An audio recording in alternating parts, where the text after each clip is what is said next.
এই নাম্বারে 50 টাকা রিচার্জ করেন তো। আপনার নাম্বার তো? জি। লাগবে না, নাম্বার আছে আমার কাছে। আপনি কি সব কাস্টমারের নাম্বার মুখস্থ করে রাখেন? না, যারা নিয়মিত কাস্টমার তাদেরটা মনে থাকে। বাহ, আপনার তো দেখি ভালো মেমোরি।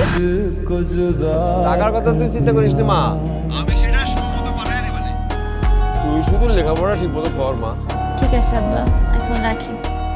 আপনি কি মোবাইলের মাধ্যমে টাকা আনতে পারেন? আনি তো। কত টাকা? 5000 টাকা। হ্যাঁ, সমস্যা নাই। টাকা হাতে কতক্ষণ পরে পাবো? সাথে সাথে এখন পাঠাইলে এখনই দিয়ে দিব।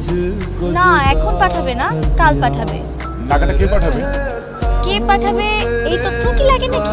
না, আমাকে টাকা পাঠানোর লোক এই পৃথিবীতে একজনই, সেটা হচ্ছে আমার আব্বা। ওনার নাম খলিল মোল্লা। উনি পেশায় একজন রিক্সা চালক আর জন্মসূত্রে উনি বাংলাদেশের নাগরিক। আর কিছু লাগবে?